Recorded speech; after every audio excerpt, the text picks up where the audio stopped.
practicing goal line offense all week. Let's see if they're able to capitalize here.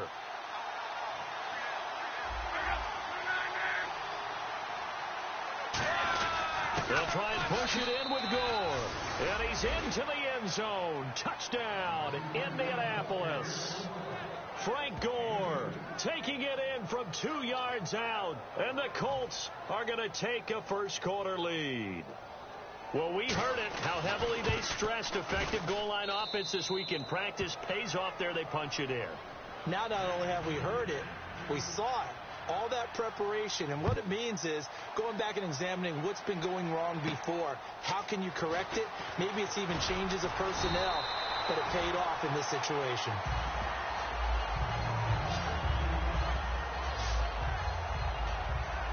We get a glance at the Colts defense as they work their way back on the field. And it's early, but boy, they look good on the last drive. Getting that fourth down stop, they'll be looking to build off that momentum. They went into lockdown mode, didn't they? And what I loved about it is when someone goes for it on fourth down on their own side of the field. Gutsy. Not only gutsy, defenses take that as a sign of disrespect. And when they're able to shut them down and put it back in their face, they feel really good about trotting back out for the next series. We'll see if they still feel good here.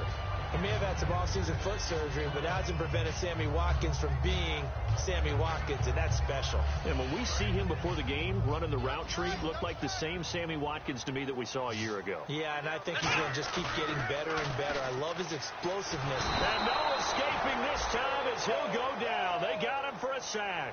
It's the rookie from Florida, Antonio Morrison, in there to bury him for a loss of 11. Let's go! Third and long, it's Taylor. That's going to be knocked away and incomplete. He was looking for Charles Clay as tight end. Now fourth down. Anytime a ball's thrown in the middle of the field that's popped up in the air, I expect someone to catch. It doesn't matter whether it's offense or defense because there's usually a great amount of bodies in that part of the field. In this case, no one came up with it.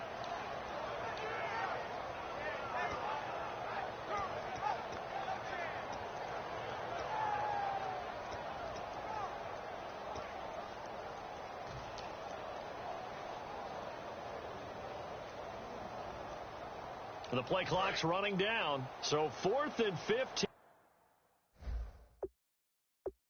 But the offense is staying out there to go for it. So the offense took the timeout. Looks like they're ready to go as we get set to resume the action.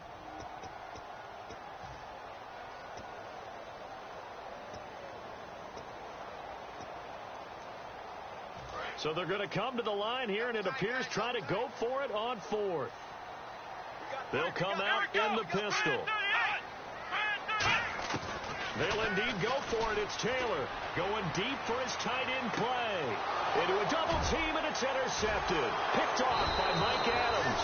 And they will take over possession of the football at their 42-yard line. They told us repeatedly earlier in the week in our meetings, we need some plays from our defense here on the road early. They got one. And don't think they were above all week long pointing out to their defense that the other defense is rated higher than them. You going to let that happen, guys? Is that how we're going to play? And they responded to the challenge. Philip Dorsett hauls it in. It's a pickup of 14 there, and it'll give the Colts a first down. Let's make this one simple. What a catch, especially the finishing part of getting his feet in bounds, toe tapping, and, of course, foot dragging. A little tapestry, if you will. Ooh, I like it. And he's going to take it down to about the 35 here. A nice run there, 9 yards, and it'll be second down. Some runs are blocked so well, you almost forget that someone has to carry the ball to gain the yardage. The leverage by the offensive line to create space up front, really well done. Now on second down, this is Gore. And he'll be brought down, losing yardage back at the 40. That'll go as a loss of 5. And that'll bring up a third down. Well, on that play, the expression, don't blink, you might miss something, certainly applied. That was fast. Defense diagnosed the play, and it was over in a heartbeat. And they'll need to get to the 35 if they want to keep this drive going on third down. Throwing on third down, Luck. He's got time. And he's got his man, Hilton. Touchdown, Indianapolis. T.Y. Hilton, 40 yards. And the Colts add on to their lead. And a nice job by him to catch the slant and then navigate and break free. And receivers love slant routes because it gets the ball in their hands so quickly and oftentimes on the move. And when they're on the move like that, then they get to use their best asset, which is usually their speed. And their speed sometimes, like this instance, can take them into the end zone. This one fielded at the 5. And it's a pretty good return here as he'll get it up to the 29-yard line.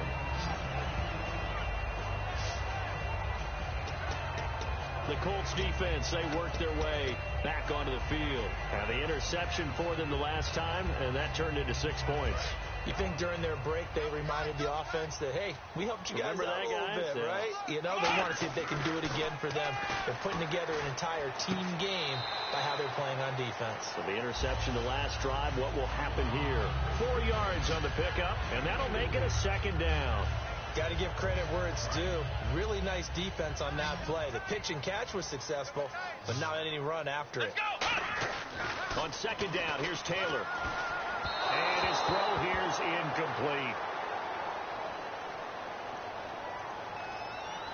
Holding defense. So the grab there by the defense, the holding penalty called. So here we go, 1st and 10 now. 1 man in the backfield. That's McCoy.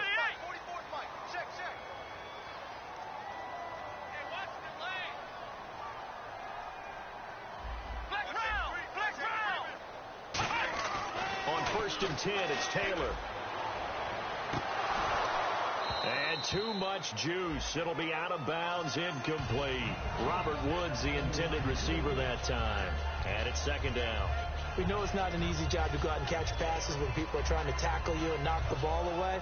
But the bottom line is, that's a pass he's got to have and a pass he should have caught.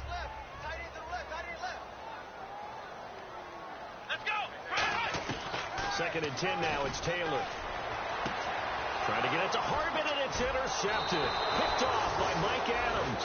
And he's able to get it back here to the 43-yard line. And as a defender, if you go with 2 interceptions in a game, that's pretty rare in the NFL. You might see one guy a weekend do that. But to have 2 in the 1st quarter, that's something you don't see all that often. I have a feeling they'll think twice about throwing in his direction too often. On 1st down, it's Gore. And some room to maneuver. There goes Frank Gore. And he gets it all the way down inside the 10 to the 5-yard line. They give him a gain of 38. Hey, we all know it's turned into a passing league in the NFL, but that doesn't mean people still don't like to run the football. When you run it that successfully, your offensive line is fired up. What they want to do each and every game is run block. Get out and smack some people. I would say go ahead and run it again.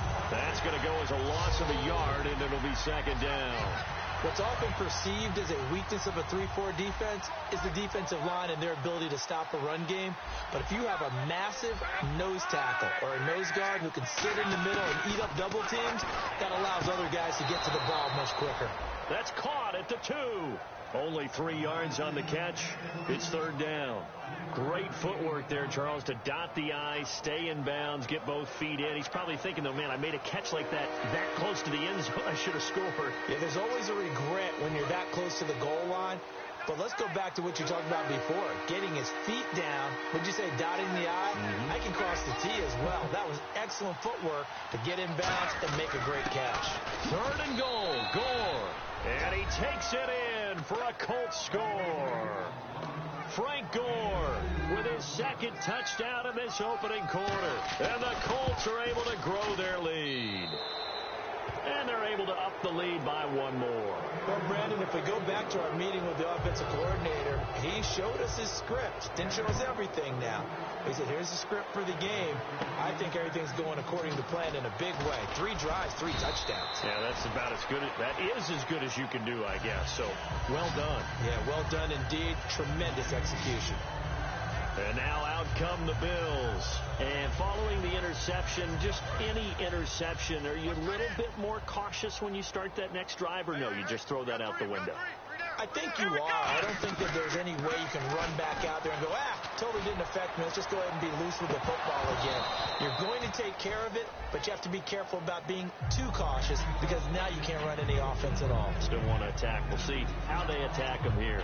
And when all else fails as a defender, when you're not there in the coverage, your best friend is exactly what we saw there. A big play shot taken by the offense. Unfortunately, it ended in a big drop. Now the first carry for LaShawn McCoy. And he's going to be met at the line of scrimmage and taken down. Back-to-back stops make it 3rd and 10.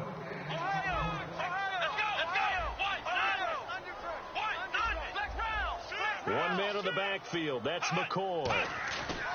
On 3rd down, Taylor. And this is going to be incomplete. Charles Clay has tied in the intended target. And now it's 4th down. Well, no second guessing the call here. It was 3rd and long, so throwing the football was probably the smart play to try and pick it up. But they don't get it, and now the defense goes off the field feeling pretty good about themselves, gaining some momentum as they force them into a likely punting situation. Here we go on 4th down with Taylor. And here's another interception, the 3rd of this first quarter. Picked off by Vontae Davis. And